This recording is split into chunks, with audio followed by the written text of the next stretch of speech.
Bismillahirrahmanirrahim. Assalamualaikum warahmatullahi wabarakatuh. Yang terhormat Ibu Profesor Dr. Anda Hajah Nina Nurmila, MA PhD, dan Bapak Arif Nursihah STHMA selaku dosen pengampu mata kuliah ilmu fikih dan teman-teman semuanya yang saya banggakan. Pada kesempatan kali ini, izinkan kami kelompok 9 untuk mempresentasikan materi mengenai fikih jinayah atau hukum pidana Islam. Sebelum lanjut ke materi, izinkan saya untuk memperkenalkan anggota dari kelompok 9, yaitu yang pertama saya sendiri, Agustina Nurhairunisa, NIM 121206004, yang kedua Azami Ahsan, NIM 121206021, yang ketiga Adena Zahra, NIM 121206002, yang keempat Delia Novita, NIM 121206023. Untuk pembahasan dari fikih jinayah ini terbagi ke dalam 5 pokok pembahasan. Yang pertama, pengertian jinayat, asas-asas dan tujuan pemidanaan dalam hukum Islam. Yang kedua, bentuk-bentuk tindak pidana hudud dan sanksi hukumnya.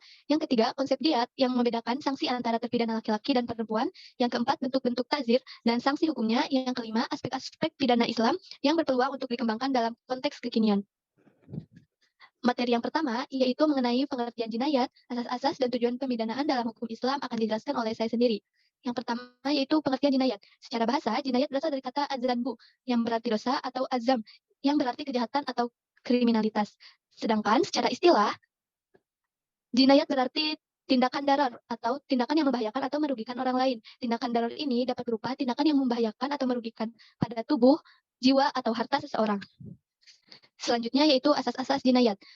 Asas berarti dasar, landasan, atau akar. Dalam hukum pidana Islam dikenal 3 asas. Yang pertama, asas legalitas. Asas legalitas adalah asas yang menyatakan bahwa tidak ada pelanggaran dengan suatu tindakan manusia kecuali ada nas yang melarangnya. Asas legalitas ini ditunjukkan oleh Rasulullah SAW, yaitu misalnya pada hukum meminum khamr. Sebelum adanya nas yang turun, para peminum khamr tidak diberikan hukuman. Setelah adanya kejelasan nas yang menjelaskan bahwa keharaman khamr, maka para peminum khamr diberikan hukuman.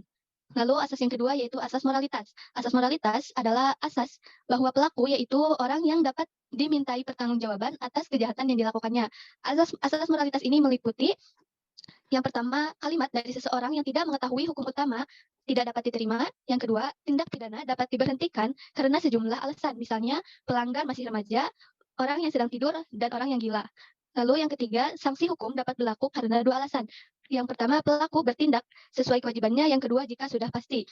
Lalu asas yang ketiga, yaitu asas material. Asas material adalah asas-asas nilai dalam hukum pidana Islam yang berkaitan dengan perbuatan pelaku atau penjahat. Asas material ini meliputi yang pertama, tindak pidana itu tidak berakhir dengan usaha untuk melakukan tindak pidana, tetapi ada kesengajaan pelaku dan awal terjadinya tindak pidana. Lalu yang kedua yaitu melakukan tindak pidana. Next slide. Selanjutnya yaitu tujuan pemidanaan dalam hukum Islam. Yang pertama, pembalasan atau al-jaza. Pelaku kejahatan harus diberi ganjaran atas apa yang telah mereka lakukan. Hal ini sejalan dengan konsep keadilan, di mana untuk mencapai keadilan bagi korban, para pelaku harus dihukum sebagaimana mestinya. Yang kedua, pencegahan atau azaz. Pencegahan dapat dilihat dari 2 sudut pandang, yaitu pencegahan umum dan pencegahan khusus. Pencegahan umum lebih ke sosial masyarakat, di mana berharap bahwa masyarakat umum tidak melakukan tindak kejahatan serupa karena takut akan hukuman yang akan diberikan. Sedangkan pencegahan khusus lebih kepada individu atau pelaku itu sendiri, di mana pelaku itu sendiri tidak berniat lagi untuk melakukan kejahatan yang serupa karena takut akan hukumannya yang akan dia dapatkan kembali. Lalu yang ketiga yaitu pemulihan atau perbaikan atau al-islah. Tujuan ini menyatakan bahwa hukuman akan berlanjut sampai pelaku benar-benar bertobat dan kejahatan itu tidak diulangi. Yang keempat yaitu restorasi atau al-isti'adah. Pidana bertujuan untuk mengembalikan lingkungan ke keadaan semula, untuk merekonsiliasi korban atau individu atau masyarakat. Restorasi ini juga berfungsi untuk mendorong pelaku untuk bertanggung jawab sebagai langkah pencegahan kejahatan dan memperbaiki kerugian yang disebabkan oleh kejahatannya. Yang terakhir yaitu penebusan dosa atau at-takfir. Seperti yang kita ketahui bahwa seseorang yang melakukan kejahatan, dia tidak hanya bertanggung jawab dan dihukum di dunia, tetapi juga harus bertanggung jawab dan dihukum di akhirat kelak. Pengampunan dosa itu dapat terjadi ketika tidak mengulangi perbuatan jahatnya dan upaya untuk memperbaiki diri. Next slide. Sanksi hukumnya akan dijelaskan oleh Azami. Kepadanya saya persilahkan. Terima kasih. Baik, terima kasih kepada moderator untuk bentuk-bentuk dan tindak pidana hudud dan sanksi hukum. Tindak pidana hudud atau sanksi juga dengan jaringan menurut Qadir Audah menyatakan bahwa Jerman duduk adalah Jerman yang terancam dengan hukum had. Jadi hukum had ini adalah hukum yang sudah ditentukan oleh Anda, dan apapun dosa-dosa ataupun tindak pidana ini termasuk ke dalam dosa-dosa yang besar. Untuk bentuk-bentuknya sendiri terdapat 7 bentuk tindak pidana hudud atau 7 dari hudud. Yang pertama, dari zina. Secara kronologi, zina berasal dari kata zina, definisi zina dan zina pelacuran atau perbuatan terlarang. Yang dimana zina ini adalah hubungan seksual antara laki-laki dan perempuan dengan tanpa adanya syarat sah sebuah perkawinan atau suatu hubungan keluarga. Allah berfirman dalam Al-Quran surat Al-Isra ayat 32 yang artinya, dan janganlah kamu mendekati zina, sesungguhnya zina adalah perbuatan keji dan jalan yang buruk. Adapun sanksi dari zina ini adalah yang pertama, apabila zina itu bermusuhan atau yang belum berkeluarga, maka sanksinya adalah dijerat atau dicambuk dan diasingkan selama 1 tahun. Kemudian apabila zinanya musuhan atau yang sudah berkeluarga, maka sanksinya adalah dirajam menggunakan batu cap. Sebagaimana dengan dasar Quran Al-Nur ayat 2 dan hadis ini. Kemudian zina yang kedua, zina konsep atau menuduh seorang berbuat zina. Menurut Asy'ari, definisi dari hudud adalah menuduh zina dengan tujuan untuk lain, tidak bertujuan dalam kesaksian. Maksudnya memastikan bahwa menjadi saksi bahwa seorang itu tidak berzina. Tuduhan di sini adalah menuduh dengan tanpa adanya bukti. Adapun sanksi pokok atau sanksi dari bentuk tindak pidana hudud ini adalah yaitu denda sebanyak 80 kali dengan dasar Quran Al-Nur 4. Nah, apabila ada saksi tambahan atau ada saksi ataupun si orang tersebut sudah membuktikan bahwasanya sudah menuntut kepada 4 orang, maka sanksi had ini disebutkan, tapi jika tidak maka dia akan didera sebanyak 80 kali. Dera di sini adalah dera maksud sambutannya. Mungkin yang kedua adalah yang ketiga, jarima sarikoh atau pencurian. Jarima ini adalah dalam bentuk kecil, jadi apabila mengambil benda dari orang lain baik berupa uang ataupun benda tanpa seizin dan juga dengan sembunyi-sembunyi, maka ini termasuk ke dalam pencurian.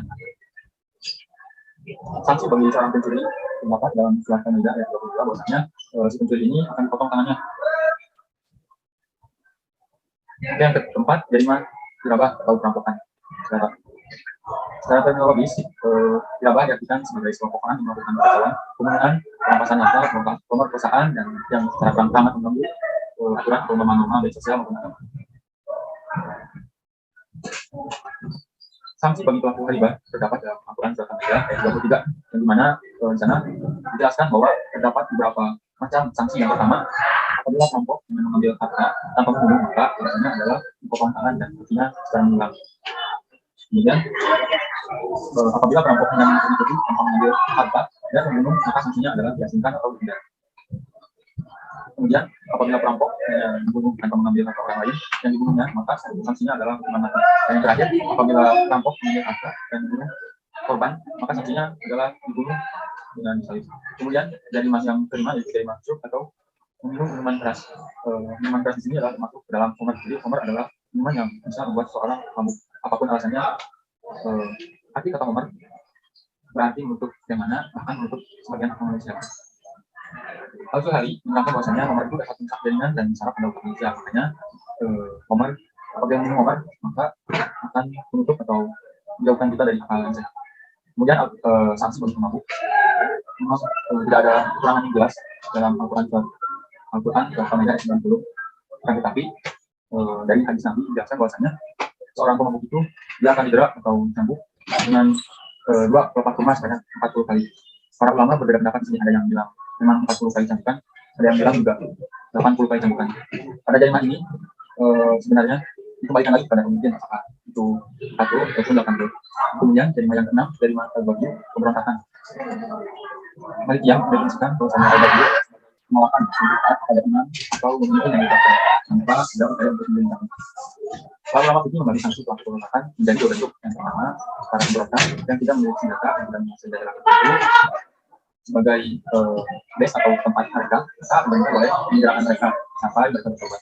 Kemudian apabila pemberontak menguasai daerah tertentu atau meninggali suatu daerah untuk base-nya dan yang memiliki senjata, maka pemerintah bisa atau bisa tidak sesuai dengan Quran surat Al-Hud ayat 9. Yang kita bisa sebut pendapat respon negatif dengan adanya gerakan senjata yang dilakukan oleh pemberontak, maka pemerintah dapat memerangi mereka dengan dasar Quran surat Al-Baqarah ayat 194. Jadi dalam Quran surat Al-Hud ayat 9 ini bolehnya menjelaskan bahwasanya para pemberontak ini bisa diberikan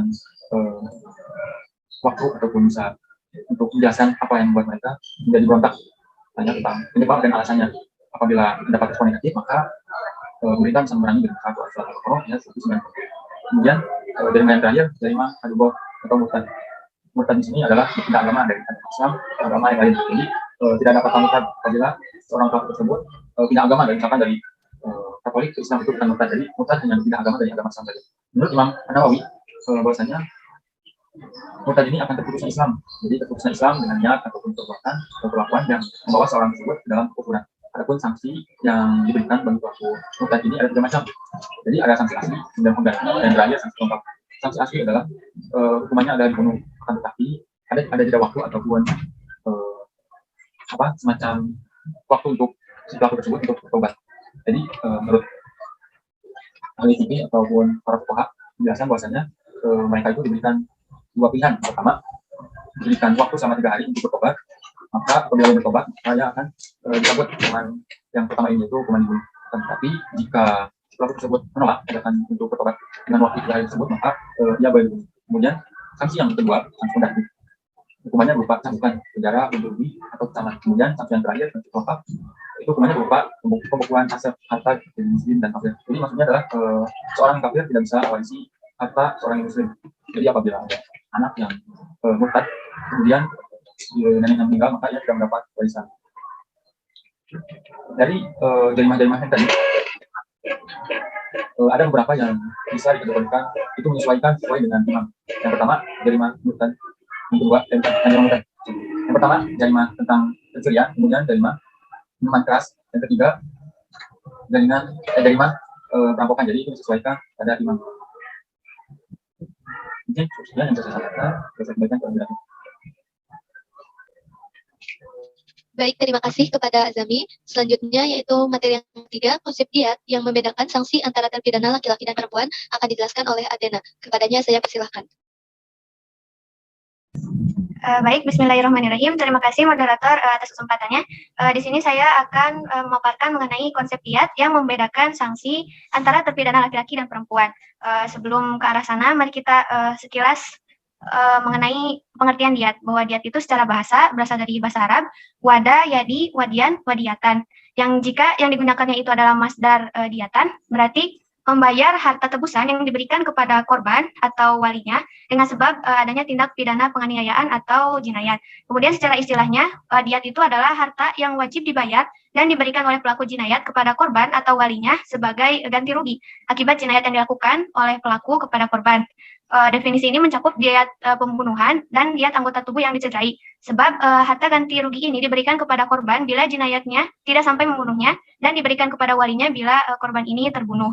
Kemudian menurut mayoritas ulama bahwasanya standar pembayaran diat ini adalah dalam bentuk unta. Next slide.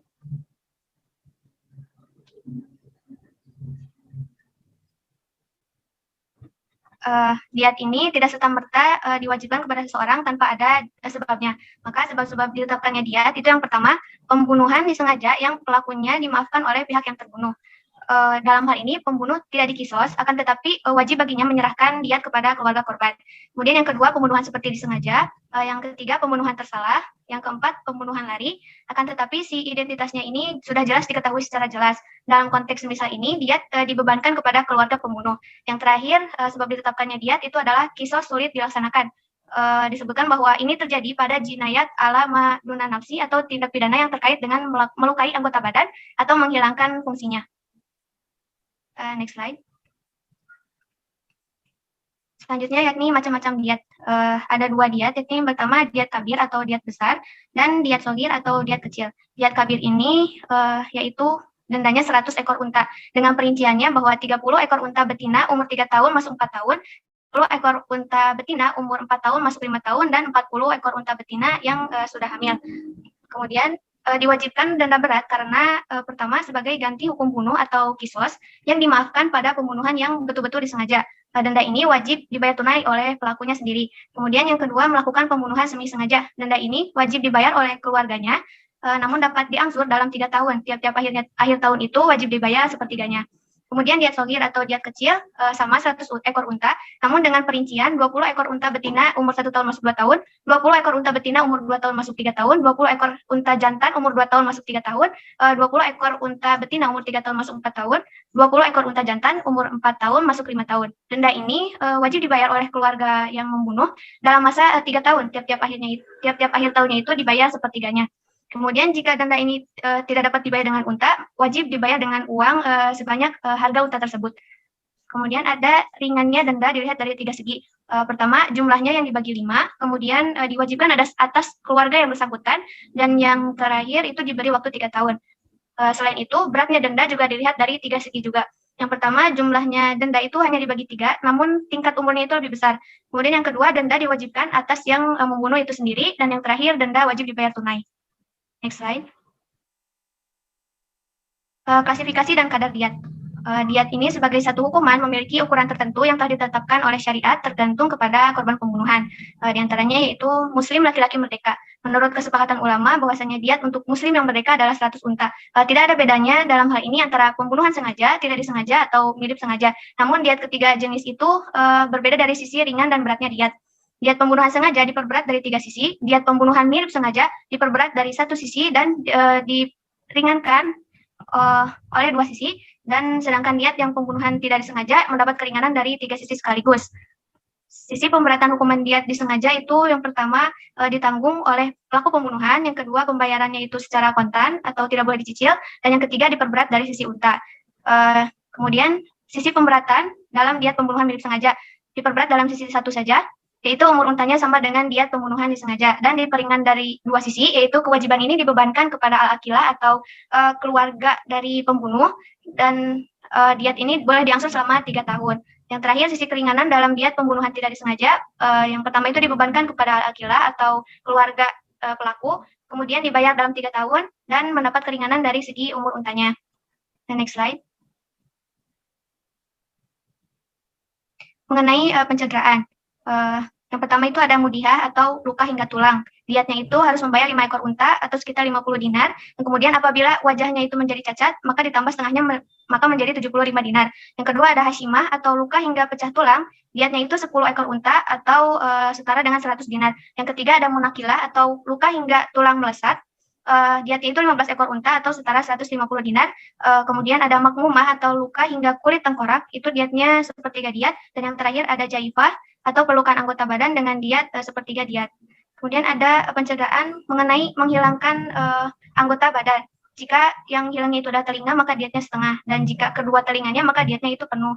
Yang kedua, mata, masing-masingnya itu setengah diat. Kemudian ada kelopak mata, masing-masing seperempat diat. Kemudian ada bibir, masing-masing setengah diat. Dan rahang, untuk setiap rahangnya itu setengah diat. Hidung, lidah, serta penyayatan kulit, itu diatnya penuh. Itu diatnya 5 ekor unta, dan untuk tangan, untuk setiap tangan setengah diat, diperhitungkan dari pergelangan tangan. Jika hanya menghilangkan jari saja, maka diatnya itu 5 ekor unta, dan kaki setara dengan diat tangan. Next slide. Kemudian diat menghilangkan atau melenyapkan manfaat anggota badan. Diwajibkan untuk membayar 1 diat penuh ketika menghilangkan akal, pendengaran, penciuman, kemampuan bicara, lenyapnya suara, lenyapnya rasa pengunyahan, lenyapnya perempuan untuk bisa berketurunan, lenyapnya kemampuan untuk bersetubuh, rusaknya sehingga air mani ini tidak bisa sampai pada rahim, kemudian lenyapnya daya gerak tangan, lenyapnya